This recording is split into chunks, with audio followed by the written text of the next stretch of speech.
स्वागत है आपका हमारे YouTube channel Amit Aryan school में। तो दोस्तों, आज हम पढ़ने जा रहे हैं मौलिक अधिकार। भारत के संविधान में जो हमारे लिए मौलिक अधिकार दिए हुए हैं, फंडामेंटल राइट्स दिए हुए हैं, आज हम उनके बारे में पढ़ने वाले हैं। तो बहुत ही अच्छे से पढ़ेंगे दोस्तों। आप सारी वीडियो में अंत तक बने रहना। जहाँ जहाँ एग्जाम्पल की ज़रूरत पड़ेगी हम एग्जाम्पल की सहायता से समझेंगे, तथा जहाँ ट्रिक की ज़रूरत पड़ेगी हम ट्रिक से पढ़ेंगे, और ये आपको याद हो जाएंगे वीडियो में ही। तो ये याद करने का बहुत ही आसान तरीका है, जैसे आप देख भी चुके हैं सकते हैं यहाँ पर इसमें। तो हमारे मौलिक अधिकार के बारे में पढ़ते हैं। चलिए वीडियो की शुरुआत करते हैं। मौलिक अधिकार क्या है दोस्तों? मौलिक अधिकार हमारे वो अधिकार हैं जिन्हें कोई हमसे छीन नहीं सकता, यानी कि चाहे पब्लिक हो या सरकार हो, उस मौलिक अधिकार को हमसे छीन नहीं सकती। तो हम इन मौलिक अधिकार को कहाँ से लाए हैं? तो दोस्तों, मौलिक अधिकार ये हम संयुक्त राज्य अमेरिका यानी कि USA से लाए हैं। वहाँ पर ये लिखित में है, तथा हम वहाँ से इनको लाए हैं, अपने देश के संविधान में लिखे हैं लाकर वहाँ से। तथा मौलिक अधिकार को हमने किस भाग में रखा है भाई? अगर संविधान में बनाया है तो जैसे कोई चैप्टर होता है किसी भी बुक का, तो उसमें रखते हैं ना, तो उसी हिसाब से हमने इनको मौलिक अधिकार को संविधान के 22 भाग में से भाग 3 में रखा है। तथा अनुच्छेद कितना है? अनुच्छेद 12 से 35 तक ये हमारे मौलिक अधिकार हैं। तथा ये जो है जीवन जीने के लिए नैसर्गिक हैं, इनको कहा जाता है नैसर्गिक हैं ये, यानी कि बहुत ही ज़रूरी हैं। तो इसे भारतीय संविधान का मैग्ना कार्टा कहा जाता है। तो यह पूछा जा सकता है एग्जाम में कि किस भाग को संविधान का मैग्ना कार्टा या मैग्ना कार्टा कहा जाता है। तो भाग 3 को जो है मैग्ना कार्टा कहते हैं। तो मैग्ना कार्टा दो शब्द है, यह फ्रेंच भाषा का शब्द है, फ्रेंच भाषा का शब्द है। इसका प्रयोग जो है सबसे पहले ब्रिटेन में हुआ था। तो ब्रिटेन के राजा ने कुछ पब्लिक को वहाँ की को जीने के लिए मौलिक अधिकार दे रखे थे, तो उसने मैग्ना कार्टा शब्द का प्रयोग किया था। तो इसलिए संविधान के तीसरे भाग को, मौलिक अधिकारों को, इन्हें मैग्ना कार्टा कहा जाता है। अब दोस्तों, ये जो मौलिक अधिकार जैसे हमने बताया, इन पर पब्लिक और सरकार कोई भी बैन नहीं लगा सकती है, यानी कोई नहीं छीन सकती हमसे। लेकिन इनको कुछ समय के लिए यानी इमरजेंसी के टाइम पर इनको रोका जा सकता है, कुछ समय के लिए इनको रोका जा सकता है। तथा इनको निलंबित भी किया जा सकता है इमरजेंसी के टाइम पर, यानी कि जब देश में आपातकाल हो, जैसे युद्ध हो किसी देश से। अब हमें आज़ादी मिली हुई है, जैसे हमें बोलने की आज़ादी मिली हुई है, तो हम कहीं भी चले, किसी को जाकर कुछ ही बोल देंगे लड़ाई के टाइम पे, यानी कहीं भी घूमने की आज़ादी मिली हुई है, तो हम क्या कहीं भी घूमने चले जाएंगे? अब युद्ध चल रहा है देश का, तो हम ऐसे कैसे कहीं भी घूमने जा सकते हैं? तो इनको राष्ट्रपति जो है स्थगित या निलंबित कर सकता है, इनके लिए निलंबित है, छीन नहीं सकते इनसे, लेकिन कुछ समय के लिए इनको निलंबित, तथा इन पर प्रतिबंध लगा सकती है संसद। कौन? संसद जो है इमरजेंसी के टाइम पर इन पर प्रतिबंध लगा सकती है। लेकिन अगर इन्हें कोई छीनता है, जैसे आपातकाल भी नहीं है और फिर भी हमसे कोई इनसे अधिकार, हमारा जीने का मूल अधिकार छीनता है, तो उसका रक्षक कौन है? सुप्रीम कोर्ट तथा हाई कोर्ट दोनों होते हैं, जो जिसके पास में पड़े यह इसके रक्षक होते हैं।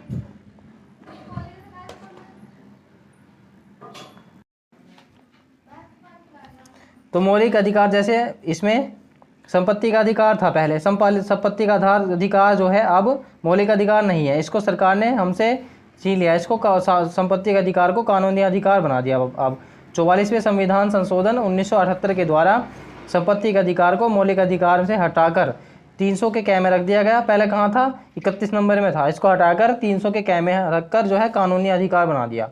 यानी कि जैसे कहीं सरकार को अगर तुम्हारी संपत्ति की जरूरत पड़ती है, तो सरकार तुम्हारी संपत्ति को इसमें से ले सकती है। इसी प्रकार बाकी जो जितने भी मूल अधिकार हैं उनको हमसे कोई छीन नहीं सकता, उनके हम संरक्षण के लिए सुप्रीम कोर्ट की शरण में जा सकते हैं। तथा ये जो है हमारे मौलिक अधिकार जो हैं ये प्रवर्तनीय हैं तथा वाद योग्य हैं, यानी कि इन पर केस कर सकते हैं किसी पर भी सुप्रीम कोर्ट में, अगर हमारे कोई मौलिक अधिकार हमसे छीनता है तो। चलिए पढ़ते हैं इनके बारे में। अब हमारे 6 प्रकार के मौलिक अधिकार दिए गए हैं। कौन कौन से? जैसा पहला है समानता का अधिकार, ये अनुच्छेद किससे? 14 से 18 तक है। दूसरा स्वतंत्रता का अधिकार, ये अनुच्छेद 19 से 22 तक है। तीसरा कौन सा है? शोषण के विरुद्ध अधिकार, ये अनुच्छेद 23 और 24 में है।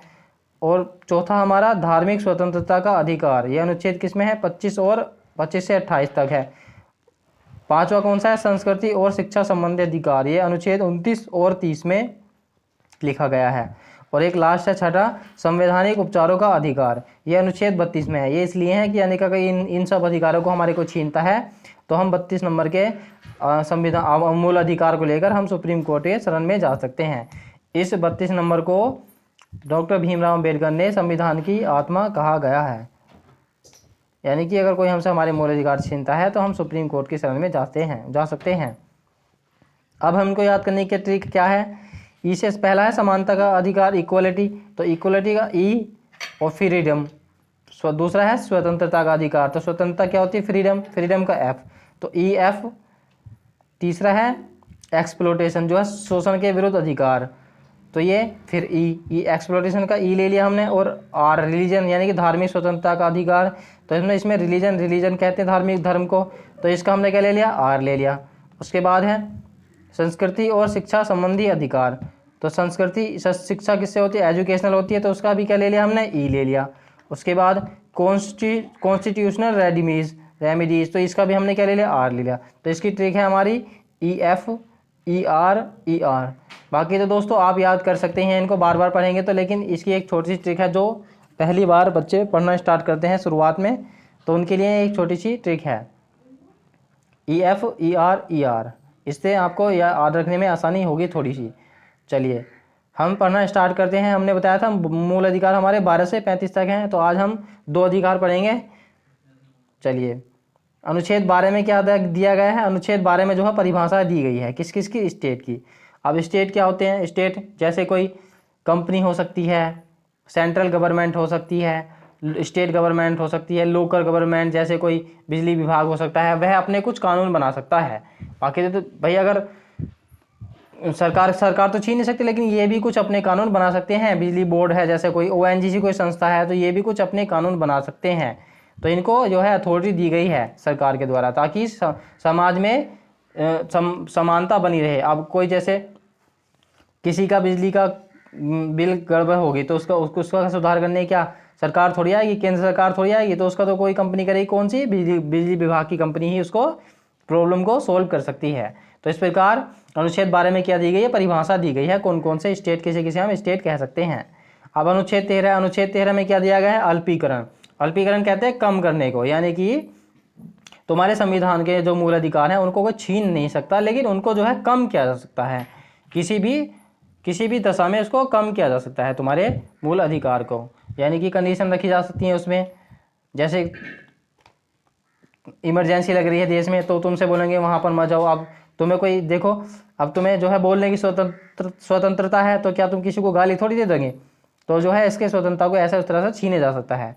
तो यहाँ ये कम उसकी स्वतंत्रता को कम किया जा सकता है। तो यह जो है असंगत है। उसमें ही दिया गया जैसे हमारा संविधान बना है, तो उससे पहले के जो कानून हैं वो संविधान में वैसे के वैसे ही रहेंगे। यानी कि जो उससे पहले जो जैसे आईपीसी की धाराएं बनी हुई थी वैसे के वैसे ही रहेंगे जो उससे पहले के कानून हैं, बशर्ते जो हमारे मूल अधिकार हैं वो उन मूल अधिकार को ठेस ना पहुँचाएं, यानी कि उनको छीने ना। अब कोई कानून बने हुए हैं उनको बदलने की कोशिश करें पहले वालों को, तो क्या हमारे मूल अधिकार को अगर कुछ ठेस पहुँचती है, उनको मूल अधिकार को जीने में गड़बड़ करते हैं, तो यह संविधान के 13 अनुच्छेद उसको मना करता है कि जो तुम्हारे पहले कानून बने वह रहेंगे, लेकिन मूल अधिकार को कोई गड़बड़ नहीं। उससे बाद में जैसे एक, यानी कि जो उसके बाद भी सरकार से बोलेंगे, सरकार ध्यान में रखना कि अब से बाद भी जो तुम कानून बनाओगे उन कानून को ऐसे इस प्रकार बनाना जो हमारे मूल अधिकार को हमसे ना छीन सके। तो इसमें दिया गया है कि पहले के कानून और बाद के कानून अगर बनाते हैं तो वैसे के वैसे ही रहेंगे हमारे मूल अधिकार को हमारे कोई नहीं छीन सकता है। यानी कि अगर उन्हें कम किया जा सकता है जहां सरकार का फायदा हो, जैसे युद्ध हो, आपातकाल हो, उस प्रकार। चलिए अब हम अनुच्छेद 14 के बारे में पढ़ लेते हैं। अनुच्छेद 14 में कहा गया है विधि के समक्ष समानता। विधि के समक्ष मतलब इक्वलिटी बिफोर लॉ, यानी कि कानून के आगे सब बराबर हैं। तो यह जो है यह सब कहाँ पर है प्रचलित? यह यूके में, यानी कि इंग्लैंड में यह अधिकार दिया गया है कि कानून के आगे सब समान है, बिल्कुल, चाहे छोटा हो चाहे बड़ा हो, कोई भी हो, कानून के आगे सब बराबर हैं। लेकिन अमेरिका में थोड़ा अलग है, कह रहे हैं कि वो तो ठीक है, कानून का समान संरक्षण करेंगे हम। यानी कि कहीं कहीं जो है, अब जैसे कोई 20 साल का व्यक्ति है और कोई 5 साल का व्यक्ति, दोनों को समान अधिकार दिए हुए हैं, तो उनके लिए कानून भी समान लगेगा। लेकिन ऐसा नहीं है, यानी कि कहीं कहीं जो है उसका क्लासिफिकेशन किया जा सकता है। अब जैसे इंडिया है, इंडिया में किसी औरत को आज तक फांसी नहीं दी गई है, तो इसी प्रकार आदमी को ज़्यादा दंड दिया जाता है और औरत को कम दिया जाता है, और उसमें कहीं कहीं डिफ्रेंसिएशन करना भी किसी हद तक जायज़ है। बस उसको हम कानून फिर भी समान है सबके लिए। जैसे अब राष्ट्रपति है, राष्ट्रपति को भारत में कोई सजा ही नहीं दे सकता, राष्ट्रपति के पास समाधान की शक्ति है। अगर हम राष्ट्रपति को 10 साल की सजा दे दें तो राष्ट्रपति कहेगा कि मैं राष्ट्रपति 72 नंबर अनुच्छेद 72 का प्रयोग करके अपनी सज़ा माफ़ करता हूँ, तो इस प्रकार वह अपनी सज़ा को माफ़ कर लेगा। और राज्यपाल के पास भी यह शक्ति है अपनी सज़ा को माफ़ करने के लिए। तो यहाँ पर कुछ छूट दी गई हैं किसी, ताकि हमारे समाज में बैलेंस बना रहे। औरतों को कम सज़ा मिलती है उस प्रकार आदमी को ज़्यादा मिलती है। और अनुच्छेद 15 आप देख लेते हैं। अनुच्छेद 15 में कहा गया है लिंग, जाति, धर्म, जन्म स्थान और वंश, इनके आधार पर कोई भी किसी से भेदभाव नहीं करेगा। अब जैसे लिंग समझते हैं क्या है, यानी कि आदमी और औरत, यानी कि जेंट्स और लेडीज, इनके बीच में कोई भी हम भेदभाव नहीं करेंगे। कंपनी में अगर कहीं भी जॉब मिलती है तो बिल्कुल जो सैलरी आदमी को दी जाती है वही औरत को दी जाएगी। हाँ, कहीं कहीं आरक्षण पर जो बात दी जाती है वह दी जा सकती है। जैसे जन्म स्थान है, जैसे छत्तीसगढ़ के पिछड़े इलाके हैं तो उनको कुछ छूट दी जाती है, कहीं कहीं भत्ता आरक्षण दिया जाता है। जाति में भी बहुत सारी जातियों में आरक्षण दिया जाता है, एससी जैसे बहुत सारी जाति छोटी हैं उनको भी आरक्षण दिया जाता है धर्म के स्थान पर और वंश के स्थान पर। वंश है जैसे अब जो हमारे भारत का जो सिंधिया वंश है, सिंधिया वंश जो खानदान था उन्होंने अंग्रेजों की सहायता की थी, और उसी वंश के हैं ज्योतिरादित्य सिंधिया जो हमारे उड्डयन मंत्री हैं हमारे भारत सरकार में। तो क्या हम उनसे वंश के आधार पर जनन करें, लेकिन उन्होंने बाद में क्या है भारतीय संविधान को माना, तो इसलिए वह भारत के साथ संविधान के साथ है। तो इसी प्रकार इन सब के आधार पर कोई भी किसी से भेदभाव नहीं करेगा। जो भेदभाव करेगा तो उसकी शिकायत कहाँ हो सकती है, सुप्रीम कोर्ट में होती है। इसमें बस पॉजिटिव डिस्क्रिमिनेशन कर सकते हैं, जैसे आरक्षण दिया जा सकता है किसी स्थान के लिए जैसे मैंने बताया, और किसी छोटे समुदाय को बराबर करने के लिए, बैलेंस बनाने के लिए, यानी कि कोई छोटा समुदाय है अमीर और कुछ बड़े ऐसे कुछ छोटे हैं, इनको बराबर करने के लिए आरक्षण दिया जाता है। वरना देखते हैं आप किसी बड़ी जो कास्ट होती है उनका सिलेक्शन 110 नंबर पर होगा तो छोटी कास्ट का सिलेक्शन 100 नंबर पर भी हो जाता है, 105 पे भी हो सकता है। तो ये सब कानून में समानता, यानी कि देश में समानता बनाने के लिए है। जो हमने पढ़ लिया 14 नंबर विधि के समक्ष समानता, और 15 में लिंग, जाति, आधार, धर्म स्थान पर कोई भी भेदभाव नहीं करेगा। अब अनुच्छेद 16 में कहा है लोक नियोजन में समानता, यानी कि जो नौकरियां होती हैं हमारे देश में जो है इसमें बिल्कुल समानता रहेगी। जो पोस्ट जो यानी कि अब जैसे किसी भी यूपीएससी की नौकरी मान लो, इसमें लड़की भी उतनी आगे बढ़ सकती है और लड़का भी इतने आगे बढ़ सकती है, दोनों ही इस जॉब को कर सकते हैं। तो इसमें लड़की को मानकर कि तू लड़की है उसको ऐसे रोका नहीं जाएगा। जाति और लिंग इनके आधार पर तो बिल्कुल भी असमानता नहीं करनी चाहिए। पर हाँ, आरक्षण इसमें भी दे सकते हैं, इसमें भी आरक्षण दिया जा सकता है। जैसे लेडीज उनको उनकी हाइट कम मांगी जाती है थोड़ी सी, अगर पुरुष की 170 मांगेंगे तो उनकी 160 भी मांगी जाती है, 155 भी मांग लेते हैं, जैसे लंबाई पुलिस के लिए हो या आर्मी के लिए। अब जैसे लेकिन जो है जैसे आर्मी की हैवी ड्यूटी लगती है कहीं कहीं, जैसे बॉर्डर है। अब बॉर्डर पे जो है लड़कियां, वहाँ लड़ाई होती रहती है तो वहाँ पर तो फौजी इंसान लगाए जाएंगे, आदमी लगाए जाएंगे। लेकिन वहाँ क्या लगेगा कि लेडी, हाँ लड़कियां हमको भी लगाओ, ये तो तुम कर रहे हो हमारे साथ भेदभाव कर रहे हो लिंग के आधार पर। तो लेकिन ये गलत है ना, देश की सुरक्षा के लिए तो वहाँ पर लड़कों का होना जरूरी है। तो इस प्रकार 16 नंबर में क्या कहा गया है, लोक नियोजन में समानता। अब अनुच्छेद 17 में क्या है, अस्पृश्यता का अंत। अस्पृश्यता मतलब होती है अनटचेबिलिटी, यानी कि छुआछूत, यानी कि बिरादरी, तू छोटी बिरादरी मैं छोटे, ये ऊंच नीच जाति के, इनके आधार पर अगर कोई तुम्हारे साथ भेदभाव करता है तो तुम कहाँ जा सकते हो, तुम सुप्रीम कोर्ट की शरण में जा सकते हो। कोई भी तुम्हारा यह जीने का अधिकार नहीं छीन सकता। तो यह अस्पृश्यता का अंत जो है 17 नंबर के अनुच्छेद में दिया गया है।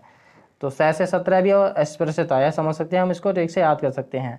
यह ज़्यादातर ग्रामीण इलाकों में देखने को मिलता है, लेकिन शहरों में तो कुछ पता ही नहीं चलता कौन कौन सी बिरादरी का है, सब आस पड़ोस में बसे रहते हैं, किसी को कुछ पता ही नहीं होता, सबको बस अपने काम से मतलब होता है। गाँव में ज़्यादा करते हैं इन छोटी बिरादरी, ज़्यादा बड़ी बिरादरी ऐसे।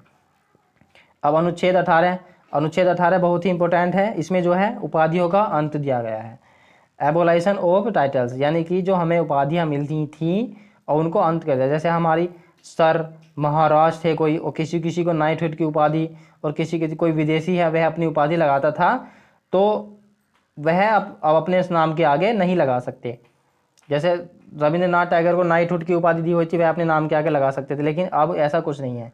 अब हमारा जैसे हमारे देश में है, नेशनल अवार्ड हम कोई ले सकते हैं, पद्मश्री, भारत रत्न, ये सब हम ले सकते हैं, लेकिन अपने आगे, अपने नाम के आगे उनको यूज़ नहीं कर सकते अपने नाम के आगे। लेकिन हाँ, जो हमारी एजुकेशनल रैंक हैं, जैसे आर्मी है, आर्मी में जैसे ब्रिगेडियर सूर्यदेव सिंह, तिरंगा मूवी में है ना ब्रिगेडियर सूर्यदेव सिंह, तो हम अपने नाम के आगे यूज कर सकते हैं। अब डॉक्टर खुराना, डॉक्टर नाम लगा सकते हैं। कोई प्रोफेसर है तो प्रोफेसर यूज कर सकते हैं। यानी कि जो हमारी एजुकेशनल रैंक है हम उनको तो नाम के आगे यूज कर सकते हैं, लेकिन जो हमारी वैसी कोई उपाधियाँ मिली हुई हैं तो हम उनको अपने नाम के आगे यूज नहीं कर सकते। तो ये 18 नंबर में दिया गया है उपाधियों का अंत। तो दोस्तों अब हम इसके बारे में देख लेते हैं। तो एक ये जो 14 से लेकर 18 तक है, ये कुछ सेम सी बात कर रहा है, सब में समानता की बात कर रहा है। कानून के समक्ष समानता 14 नंबर में कर रहा है। 15 में कह रहे हैं कि इनके आधार पर समानता है, लिंग, जाति, जन्म स्थान भेदभाव के, इन पर भेदभाव नहीं करेंगे, तो इसमें भी समानता है। 16 में क्या है, लोक नियोजन की समानता है। 17 में क्या है, टचबिलिटी का अंत है, तो इसमें भी समानता है। और 18 में भी सब बराबर हैं, उपाधियों का अंत है इसमें भी। तो ये हमारा पहला अधिकार है, समानता का अधिकार। इसमें हम सब समान है, इसमें यही बताया गया है। सब देश के नागरिक सभी समान हैं, बस कहीं कहीं जो है आरक्षण दिया जा सकता है, वह भी भलाई के लिए, किसी की भलाई के लिए। तो दोस्तों हमने पहला अधिकार पढ़ लिया, समानता का अधिकार। अब हम दूसरा देख लेते हैं। दूसरा हमारा है स्वतंत्रता का अधिकार। स्वतंत्रता के अधिकार में हमारा कहाँ से कहाँ तक है, 19 से 22 तक है। तो हमारा अनुच्छेद नंबर है 19। तो 19 में भी कुछ 7 प्रकार के अधिकार दिए गए थे, तो उसको 6 नंबर के अधिकार को हटाकर 19 में भी 6 प्रकार की, 19 में अनुच्छेद में भी 6 प्रकार की आज़ादी है। तो 19 में अनुच्छेद में कहा गया है अभिव्यक्ति की स्वतंत्रता। अभिव्यक्ति कहते हैं हमें बोलने की आज़ादी है, यानी कि प्रेस की स्वतंत्रता, हम कुछ भी बोल सकते हैं। लेकिन ध्यान रहे, हमें कुछ बातें ध्यान रखती है, हमारे देश की एकता, अखंडता, सुरक्षा, इनको हमें किसी भी नुकसान नहीं पहुंचना चाहिए हमारे देश की अखंडता को। अब जैसे हमें कोई इसमें घूमने की आज़ादी है, तो युद्ध चल रहा है, अब हम पहुंच गए बॉर्डर पे कि हमें तो घूमने की आज़ादी, हम देखें कैसे कैसे मार रहे हैं सैनिक, तो वो गलत है। तो हमारे देश की सुरक्षा खतरे में आ सकती है, और हमारे किसी देश को, यानी कि पब्लिक को, किसी दूसरे की पब्लिक के जीने का अधिकार नहीं। यानी कि जब हमें अब बोलने की आज़ादी है तो इसका मतलब ये थोड़ी कि हम किसी को गाली दे देंगे, भाई उसकी भी तो आज़ादी है कुछ। और विदेशी संबंध नहीं खराब होने चाहिए इसमें, यानी कि हम किसी भी विदेशी को, आप चाहें कि तो कल को उठ के किसी दूसरे देश के प्रधानमंत्री को गाली दे देंगे, तो ये हमारे देश तभी गलत बात होगी। तो इस अनुच्छेद को 19 नंबर को संविधान की रीढ़ कहा गया है। बाबा साहब डॉक्टर भीमराव अम्बेडकर ने अनुच्छेद 19 नंबर को संविधान की रीढ़ कहा है। यह है बहुत ही जरूरी है जीवन जीने के लिए। अब हम इसके भाग कुछ पढ़ लेते हैं। 19 नंबर का ए नंबर में कहा गया है कि हमको बोलने की आज़ादी है, यानी कि हम बोल सकते हैं अपना कुछ भी, इस देश में बोलने की आज़ादी है। बस हमें बस इन चीज़ों का ध्यान रखता है कि किसी दूसरे की स्वतंत्रता न छीने, और हमारे देश की एकता, अखंडता और सुरक्षा को ध्यान में रखते हुए हम किसी को, दूसरे को नुकसान नहीं पहुंचा सकते अपने शब्दों से, क्योंकि उसकी भी तो है, अब उसकी भी तो आज़ादी है जीने की, उसको भी तो अधिकार है। दूसरा नंबर है, अगर आप बोल सकते हैं, अच्छा बातें कर सकते हैं, तो आप सभा कर लीजिए। दूसरे नंबर में कहा गया है सभा करने की स्वतंत्रता, यानी कि अगर आप अच्छा बोल सकते हैं, अच्छे भाषण दे सकते हैं, तो आपको सभा करने की आज़ादी है। तीसरा नंबर कहा गया है संगठन, यानी कि अगर आप सभा कर सकते हैं 10-5 लोगों को, 20 लोगों को लेकर, 100-200 लोगों को लेकर, तो आप एक संगठन बना लीजिए मिलकर। तो इसमें संगठन बनाने की स्वतंत्रता दी गई है। और 4 नंबर में कहा गया 19 नंबर के 4 में कि आपको देश विदेश यानी कि कहीं भी घूमने की स्वतंत्रता है। इसमें साफ साफ कहा गया है। बस हमारे देश की सुरक्षा, इन सब बातों को ध्यान में रखते हुए हमें कहीं भी घूमने की आज़ादी दी गई है। अब हम घूमने गए कहीं अच्छे इलाकों में, पहाड़ी इलाकों में, तो हमें वहाँ का अच्छा लगा, तो हम वहाँ पर ज़मीन लेकर हम बस सकते हैं, तो हमें वहाँ पर बसने की आज़ादी है। कहीं भी घूमने गए तो हम वहाँ पर बसने की भी आज़ादी है। उसके बाद 6 नंबर था संपत्ति का अधिकार, तो इसमें से भी 6 नंबर को छीन लिया। संपत्ति के अधिकार को सरकार ने हटाकर कानूनी अधिकार बना दिया। और वैसे ही जो हमारे 7 मूल अधिकार थे, उसमें से भी 31 नंबर में से संपत्ति के अधिकार को हटाकर मूल अधिकार कानूनी अधिकार बना दिया। यानी कि अब सरकार को ज़रूरत पड़ी, जैसा हमारा घर है, यहाँ सरकार को ज़रूरत पड़ी कि यहाँ को सड़क निकालनी, नहर निकालनी है, तो पहले क्या था, ये तो हमारा मूल अधिकार था, तो हम सुप्रीम कोर्ट, सरकार भी नहीं छीन सकती थी ना इन्हें, तो हम सुप्रीम कोर्ट चले जाते थे कि सरकार हमारा मूल अधिकार छीन रही है। लेकिन ऐसा नहीं है, तो मोरारजी देसाई जब प्रधानमंत्री थे, उन्होंने केवल एक यही अच्छा काम करा था, इस संपत्ति के अधिकार को हटाकर मौलिक अधिकार से हटाकर कानूनी अधिकार बना दिया था। यानी कि अब सरकार चाहे तो तुम्हारी संपत्ति को छीन सकती है, तो उसके बदले में तुम्हें क्या दे देगी, कुछ पैसे, यानी तुम्हें उसके बदले में जो तुम्हारा जो जितने की वो चीज़ है तुम्हें उसके बदले में धन दे देगी। उसके बाद यानी कि अगर हम कहीं बस गए तो हमें भाई पेट पालने के लिए कुछ काम भी तो करना होगा, तो हम वहाँ पर व्यापार कर सकते हैं। तो 19 नंबर के 7 नंबर में कहा गया है व्यापार करने की स्वतंत्रता। तो 19 नंबर को संविधान की रीढ़ कहा जाता है, बहुत ही इंपॉर्टेंट है, इसको आप ध्यान रखेंगे। चलिए आगे चलते हैं, 20 नंबर पर लेते हैं। 20 नंबर में कहा गया है दो सिद्धि के संबंध में संरक्षण, अनुच्छेद 20 नंबर में। इसमें क्या है, इसके अंतर्गत जो है 3 प्रकार की स्वतंत्रता का वर्णन है। जैसे एक अपराध की एक ही सज़ा हो सकती है, यानी कि अगर किसी को एक बार सज़ा हो गई तो वह छूट कर आ गया, तो अब ऐसा थोड़ी है कि पुलिस उसको दोबारा पकड़ के ले जाए कि याद कर तूने किसी का खून करा था, उसको पकड़ के ले जाएगी, तो गलत है। तो बोला कि जज साहब हमको तो उस अपराध की सज़ा मिल सकी है, तो एक अपराध की एक ही सज़ा हो सकती है। उसके बाद इसके 2 नंबर में कहा गया अपराध करते समय जो कानून बना है उससे अनुसार ही सज़ा मिल सकती है। अब ऐसा नहीं है कि सज़ा जैसे आप कोई हाथ तोड़ने की सज़ा कुछ होगी, कुछ महीने या कुछ साल भी हो सकती है। अब जैसे पुराने ज़माने में ले लें, अब याद करो, कोई कहने लगे कि याद करो अकबर के ज़माने में हाथ तोड़ने की जैसा हाथ का बदला हाथ, गले का बदला गला, तो ऐसा कुछ नहीं है। जो अब कानून बना हुआ है जो, और अब जो अपराध किया है उसके अनुसार ही सज़ा दे सकते हैं, ना कि बाद के अनुसार। यानी कि अगर बाद में कोई कानून बना दिया गया कि हाथ तोड़ने की सज़ा जो है फांसी है, तो गलत होगा। यानी कि मैं अगर मेरा मुझे कि मैंने किसी का हाथ तोड़ दिया, अगर मुझे सज़ा मिल जाए तो मैं बेल मिल जाएगी, तो 2-3 साल अगर मेरा केस चलते हुए आ जाए और 2-3 साल में कोई नया कानून बन जाए तो उसमें कहा जाएगा कि हाथ तोड़ने की सज़ा फांसी है, तो मुझे फांसी थोड़ी दे देंगे। लेकिन ऐसा है जब तुमने अपराध किया था उसी के अनुसार तुमको सज़ा मिलेगी, उस समय जो कानून बना हुआ था। और 30 नंबर में क्या कहा गया है, खुद के खिलाफ गवाही देने के लिए बाध्य नहीं किया सकता। यानी कि तुमको खुद के खिलाफ गवाही देने के लिए बाध्य नहीं किया जा सकता। मार मार के जैसे पुलिस जो उगलवा देती है ना कि चल बोल कि मैं ही अपराधी हूँ, मैं ही अपराधी हूँ, इंडिया में तो ऐसी करते हैं, तो उसी प्रकार खुद के खिलाफ गवाही देने के लिए बाध्य नहीं किया जा सकता। 21 नंबर में क्या आ गया है, 21 नंबर में कहा गया है प्राण एवं दैहिक स्वतंत्रता। अब ये क्या है, इसको हम बारे में पढ़ लेते हैं।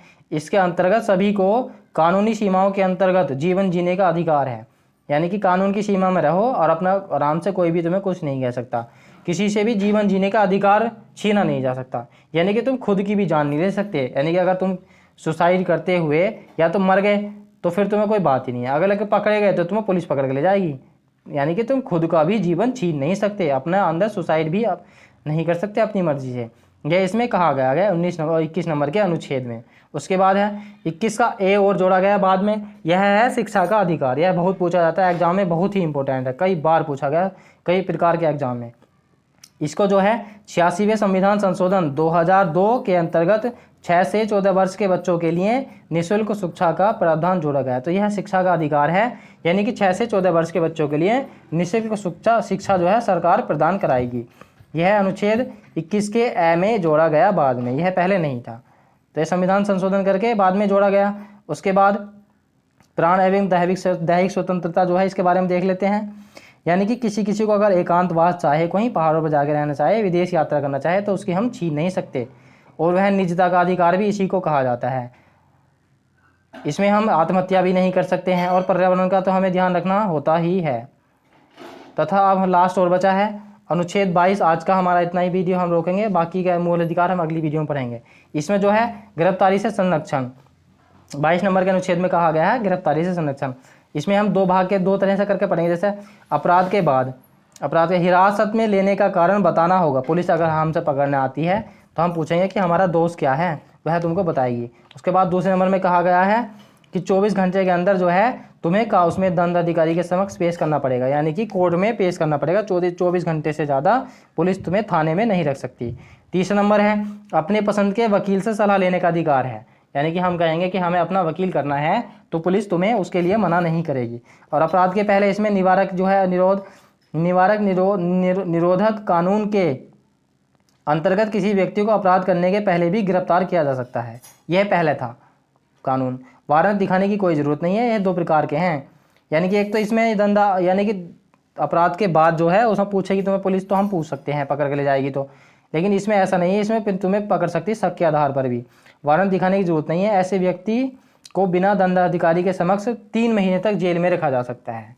तो दोस्तों ये हमने इस तरह से 2 अधिकार पढ़ लिए। पहला हमने समानता का अधिकार पढ़ लिया, दूसरा स्वतंत्रता का अधिकार पढ़ लिया हमने। बाकी के हम मूल अधिकार अगली वीडियो में पढ़ेंगे। इस तरह इस प्रकार पढ़े तो वीडियो बहुत ही लंबी हो जाएगी। अगर दोस्तों हमारी वीडियो पसंद आई हो तो हमारी वीडियो को लाइक करना और शेयर ज़रूर करना और तथा हमारे चैनल को सब्सक्राइब करना।